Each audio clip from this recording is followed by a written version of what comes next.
कुंती पुत्र कर्ण को क्यों माना जाता है सर्वश्रेष्ठ योद्धा? महाभारत में एक से एक योद्धा थे।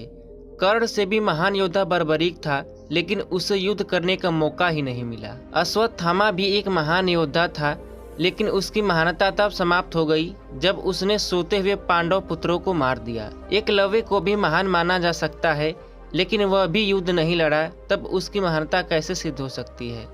द्रोण, भीष्म और श्री कृष्ण को हम इसमें शामिल नहीं कर सकते, क्योंकि वे तो देवता थे। कर्ण ही एक ऐसे सर्वश्रेष्ठ योद्धा थे जिन्होंने विपरीत परिस्थिति के बावजूद खुद को एक श्रेष्ठ योद्धा के रूप में स्थापित किया था, और वह भी धर्मसम्मत रूप से। अर्जुन का साथ देने के लिए जगत के स्वामी थे, लेकिन कर्ण का साथ देने के लिए दुर्योधन ही था। अर्जुन पूर्णतः श्री कृष्ण पर आश्रित थे, जबकि इधर दुर्योधन खुद कर्ण पर आश्रित था। कर्ण को द्रोण ने वह संपूर्ण शिक्षा नहीं दी जो उन्होंने पांडवों या कौरवों को दी थी। फिर भी कर्ण ने परशुराम से बची हुई शिक्षा छल से हासिल कर ली थी। यदि कर्ण अर्जुन के बराबर योग्य नहीं होता, तो भगवान परशुराम कर्ण को शिक्षा देने के लिए तैयार नहीं होते। कर्ण एक सच्चा मित्र होने के साथ साथ ही दानवीर भी था। स्वयं भगवान श्री कृष्ण इस बात की पुष्टि करते हैं कि कर्ण से बड़ा दानी कोई नहीं। कर्ण जब यह जान गया कि मेरी माता कौन है और मेरे भाई कौन है, तब भी उसने मित्रता का धर्म निभाया। श्री कृष्ण की योजना के तहत कर्ण के कवच और कुंडल को छलपूर्वक अर्जुन के पिता इंद्र हथिया लेने के बावजूद कर्ण ने युद्ध को एक योद्धा की तरह लड़ा। कर्ण ने जरासंध को अकेले ही हराया था, वही भीम ने श्री कृष्ण की मदद से जरासंध को मारा था। कर्ण के पास भगवान परशुराम द्वारा दिया गया शिव का विजय धनुष था। यह धनुष जिस भी योद्धा के हाथ में होता था, उस योद्धा के चारों तरफ एक ऐसा अभेद घेरा बना देता था जिसे भगवान शिव का पाशुपतास्त्र भी भेद नहीं सकता था। कर्ण को महाभारत में तब तक मारा नहीं जा सकता था जब तक कि उसके हाथ में वह धनुष था। कर्ण ने कुंती को वचन दिया था कि वो उनके 4 पुत्रों की जान नहीं लेगा, लेकिन वह सिर्फ अर्जुन से ही युद्ध करेगा।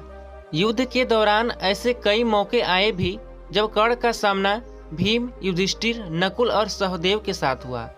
वो चाहता तो उन सभी को मार सकता था, किंतु उसने ऐसा नहीं किया, क्योंकि एक योद्धा का वचन ही उसके लिए सर्वश्रेष्ठ होता है। जिस द्रुपद को 105 भाई मिलकर जीत नहीं पाए, उसे कर्ण ने दिग्विजय के दौरान अकेले ही हराया था। प्राग ज्योतिष का राजा भगदत्त, जिसे राजसू यज्ञ के दौरान अर्जुन नहीं हरा पाए थे, उसे भी कर्ण ने हराया था। अश्वसेन बाण का संधान दोबारा न करना, यह भी श्रेष्ठता का प्रमाण है। अश्वसेन एक नाग था जो कर्ण के धनुष पर चढ़ गया था और उसने कहा था कि तुम मेरा संधान करो, तो मैं वहां पहुंचकर अर्जुन को डसकर अपना बदला पूरा करूंगा, क्योंकि अर्जुन ने खांडव वन दाह के समय मेरी माता को मारा था। लेकिन कर्ण ने अश्वसेन को इनकार कर दिया था। जब श्री कृष्ण ने कर्ण को यह बताया कि तुम पांडवों के सबसे बड़े भाई हो, तो कर्ण ने कहा कि हे कृष्ण, मेरी मृत्यु तक पांडवों को यह मत बताना कि मैं उनका बड़ा भाई हूँ, अन्यथा उनकी लड़ाई मेरे प्रति कमजोर पड़ जाएगी। कर्ण की यह बात सिद्ध करती है कि वह पांडवों के प्रति किसी भी षड्यंत्र में शामिल नहीं था, फिर भी युद्ध के सामने योद्धाओं की तरह लड़ा। महाभारत के एक प्रसंगानुसार जब कर्ण के बाणों के प्रहार से अर्जुन का रथ कुछ इंच पीछे चला जाता है और कृष्ण उसकी प्रशंसा करते हैं, तब अर्जुन कहते हैं कि मेरे बाणों से कर्ण का रथ कई गज पीछे चला गया, तब आपने मेरी प्रशंसा नहीं की। अर्जुन की इस बात पर भगवान श्री कृष्ण कहते हैं कि कर्ण के रथ पर कर्ण और महाराज शल्य बैठे हैं, परंतु तुम्हारे रथ पर मैं यानी भगवान नारायण और महावीर हनुमान बैठे हैं, तभी कर्ण ने तुम्हारा रथ पीछे ढकेल दिया। सोचो, यदि महावीर हनुमान नहीं होते तो क्या होता। दोस्तों, अगर कर्ण चाहता तो पांडवों के साथ आ जाता, क्योंकि पांडव तो उसके भाई ही थे और वह धर्म और न्याय को भी अच्छे से जानता था।